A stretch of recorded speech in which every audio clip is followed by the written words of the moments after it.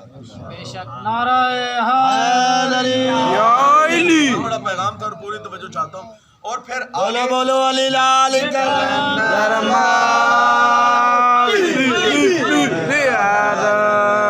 کا شمار، یہ سب سے بڑی دعا ہے ناصرین میں فرمائی، کیونکہ قرآن مجید کی آیت ہے یا ایھا الذین آمنوا کونوا انصار اللہ، بے شک اے صاحبان ایمان اللہ کی نصرت کرو۔ تو فرمایا اللہ کبھی یہاں آیا ہے جس کی نصرت کی جائے؟ کیا اللہ خیبر میں آیا ہے؟ کیا خندق میں آیا ہے؟ کیا بدر میں آیا ہے؟ کیا حنین میں آیا ہے؟ کیا اللہ پوری کائنات میں کہیں کسی نبی کے زمانے میں آیا ہے؟ فرمایا معصوم سے پوچھا گیا اس کی تفسیر، فرمایا حجت خدا جب آ جائیں اور نصرت کے لیے پکاریں تو وہ حجت کی نصرت نہیں ہوتی، اللہ کی نصرت ہو رہی ہے۔ واہ واہ واہ واہ ارشاد رسول خدا ہوا کہ تم ان کا دامن تھامو، یہ تمہیں حوض کوثر پر لے جائیں گے، حوض کوثر پر لے جائیں گے۔ اور آگے کیا فرمایا؟ نہ ان سے آگے بڑھنا، بے شک نہ ان سے پیچھے ہٹنا، اگر پیچھے ہٹو گے تو یہ تھوڑے آگے ہو جائیں گے، تم میں فاصلہ ہو جائے گا، اسی لیے فرمایا علی ولی اللہ، فاصلہ نہ رکھنا، بلا فصل رہنا۔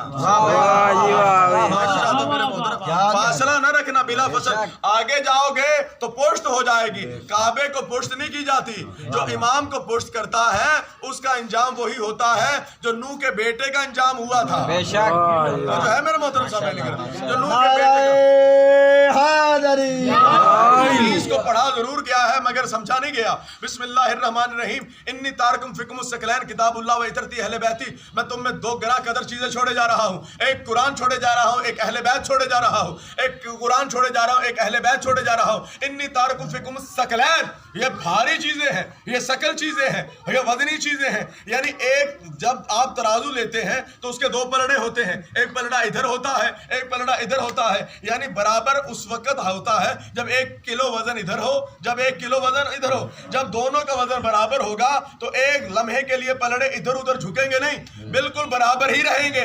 اگر آدھا کلو ادھر ہو جائے اور کلو ادھر ہو جائے تو اس کا نتیجہ یہ نکلے گا کلو والا نیچے ہو جائے گا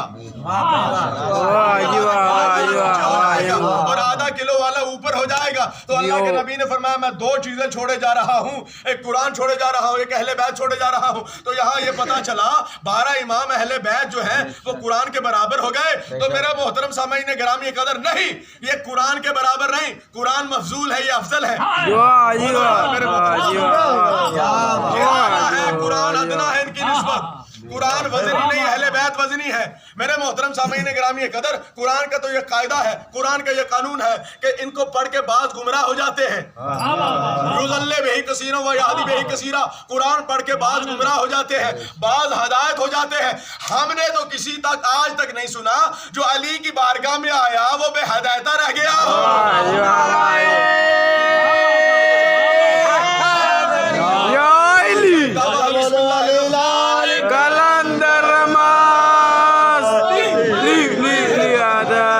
سمجھنا آپ کا کام، ایک ایک جملے پر آج پیغاماتی مجلس ہے اور یقیناً میں ہر مجلس ایک پیغام دینا چاہتا ہوں ایک مجلس میں، کیونکہ یہ خاص مجلسیں ہیں، خاص پیغام ہے۔ میرے محترم سامعین گرامی قدر، قرآن مفضول ہے، اہل بیت افضل ہے۔ اب یہ تو نہیں 12 قرآن ایک پلڑے میں ہو جائے تو وہ برابر ہو جائیں گے۔ ڈھونڈو وہ قرآن کون ہے جو 11 کے مقابلے میں ایک جیسا قرآن ہے۔ سامعین گرامی قدر، نیا جملہ ہے، ساری تقریر ایک طرف، یہ جملہ ایک طرف ہے، وہ قرآن کون ہے؟ تو عرفا اور علماء ربانین نے اس قرآن کا تعارف کروایا ہے جو حجت امام زمانہ ہوتا ہے، وہ ناطق ہوتا ہے، باقی چپ ہوتے ہیں۔ اگر نہیں سمجھے تو مزید آسان کر دوں، رسول اللہ کے زمانے میں مولا علی خاموش تھے، مولا علی کے زمانے میں مولا حسن خاموش تھے، مولا حسن کے زمانے میں مولا حسین خاموش تھے، مولا حسین کے زمانے میں مولا زین العابدین خاموش ہیں۔ اب 11 کے 11 امام خاموش ہیں، ناطق وہ امام ہے جس کی شاہی میں آپ رہ رہے ہیں،